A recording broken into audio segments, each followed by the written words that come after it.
Alright, so we got the dress shirt fabric nailed down, and you know the difference between Oxford, Pinpoint, and Poplin, but there are 3 additional details that we're going to need to know and understand in order to successfully order or buy your next perfect dress shirt. The first option is the collar. There are a ton of different collar options, but the 2 we're going to talk about and the ones that you're going to find most often are the spread and the cutaway, or another name for the cutaway is a point collar. The spread is my personal favorite and looks best with a big fat knot. The cutaway, however, is better for the smaller knots, like the Pratt or the 4-in-hand. Now, if you're going to wear the shirt unbuttoned, I would probably go with the cutaway, just because it looks a little cleaner as opposed to the spread. Me, right now, I'm wearing the spread. And you can see on the spread collar, when you're wearing your shirt undone, there is a pretty drastic slant to the back.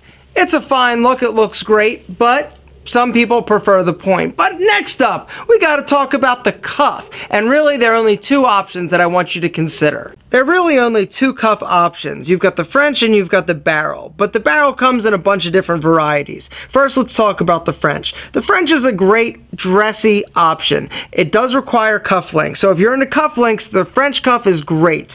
But it's not necessarily a shirt that you're going to throw on with a pair of chinos and go to the office just as is. It is a dressier option. You can, however, opt for the barrel cuff, and this is going to be your more standard cuff. And what this is basically just a simple button cuff. It also comes, though, and you can order it with double buttons. You can also get it with a slant cut and different cuts to the edge of the cuff, but generally it's still a barrel.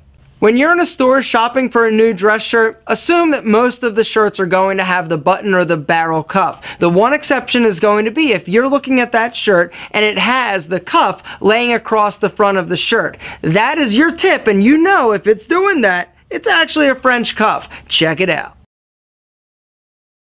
And last, we got to talk about the shirt fit. Now, if you're doing made to measure, going on a site like Modern Tailor, they have options. You can opt for a regular fit, baggy fit, or slim fit. But if you're entering in your shirt measurements, it's already going to be taken care of. So if you're slim and you're entering these measurements, the shirt is going to come out as a slim fit shirt.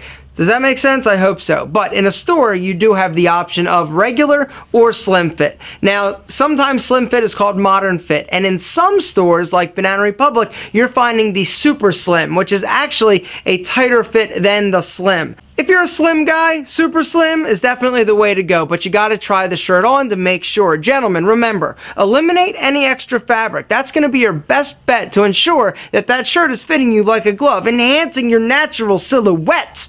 It's that easy, gentlemen. Now you know how to navigate the different options that you're going to run into when shopping for that perfect dress shirt.